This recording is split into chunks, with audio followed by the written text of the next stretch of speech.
was good to get out there. It's nice to be able to get a few in the middle. It was disappointing that I wasn't able to get some more runs, but just to be able to get out there and play and find a few out of the middle of the bat was a lot of fun. When was the last time you played grade cricket?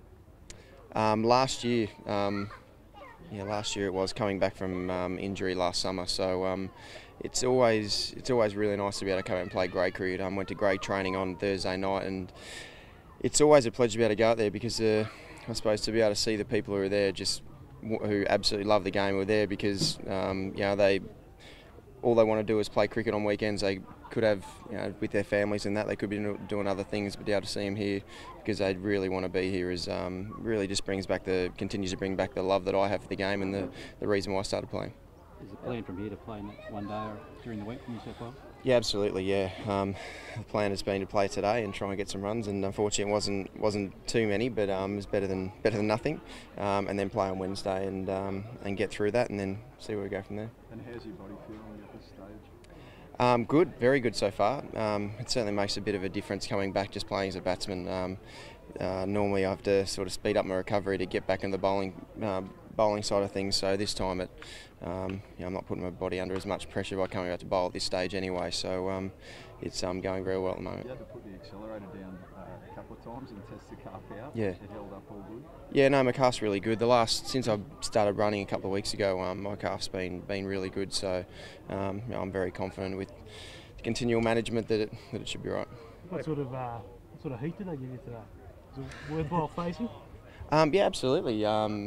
Clayton's a high-quality bowler. He's played a lot of county cricket and been successful, so that was certainly a good challenge. A few balls were seaming around a little bit as well, so that was a good challenge. And at the other end, there's just enough movement with the new ball, which hopefully I'm going to get used to opening batting in some form of the games anyway. So yeah, it was a good challenge. Opening in Test, is that what you got your eye on? Oh well, that would be. It is what I do love, is opening the batting, and the opportunity to be able to take the first ball and take on the quicks with a new ball is something that I do absolutely love. So look, in the end, I'm just hopefully can get back in the team as soon as I can. But there's no doubt that if I'm not bowling, which I'm going to be certainly cutting back the amount that I'll bowl, I would love to open. But in the end, if the best position for me is down the order, then I just want to play, so I'd love to be able to get an opportunity either way. Do you think you'll bowl again, or will you put a deadline on making a decision about bowling? No, I'm definitely going to bowl again, there's no doubt about that, but for the next few months at least I'm just going to be concentrating on just trying to stay fit and get some continuity with my batting. It's always, when you have 3 or 4 weeks off, it just takes a little bit of time to get my reflexes back and get back into the swing of things, so that's one of the frustrating parts about getting injured, is those stoppages. So in the short term, I'm certainly just going to try and give myself the best chance of staying as fit as I can and not bowl for a period of time. But I do love bowling, so I'm certainly going to come back to it. It's just at this point in time, I just want to try and get some continuity to try and get some form and then hold some form. What have you made of the one-day series? Yeah, it's been up and down. I think the shining light for me has been Phil Hughes, to see how well he continues to improve and grow. He certainly knows how to score runs, and as he showed yesterday as well, he knows how to get hundreds and big hundreds as well. So for me, that's a huge positive for us moving forward with a young guy being able to bat as well as he is.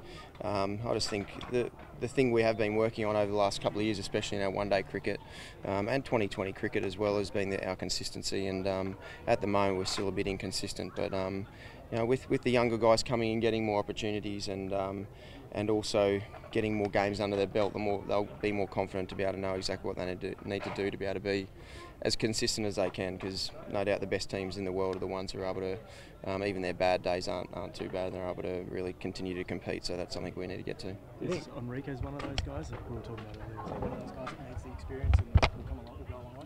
Oh, absolutely. I think Moses, for what I've seen this summer especially, has been very impressive.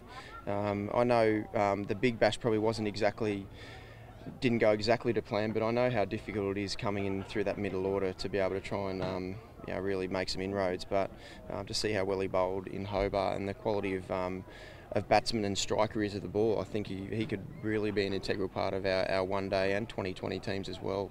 Being able to come out and hit boundaries from the start in the last sort of 5 or 10 overs. There's not too many people in the world who can do that, and he's certainly one of those. And his bowling certainly provides great variety. And once I get back bowling, takes a bit of workload off me throughout the one days and that as well. So look, I think he's certainly one of the guys who will be a potential will be an integral part of our World Cup campaign, I think.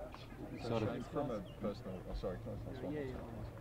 from a personal perspective, is the plan to go to India as a batsman and with a view to being back possibly as an all-rounder for the Ashes? Or well, it depends. In a perfect world, yes. A lot of that depends on the selectors and whether they see me as being in the top six batsmen. By not bowling, it means that I do put myself in that category. So, look, in a perfect world, I do play in India as a batsman with an eye on to slowly build up my bowling to hopefully be able to bowl some overs throughout the Ashes. That is a perfect world, and the world's not always perfect, but we'll see how we go.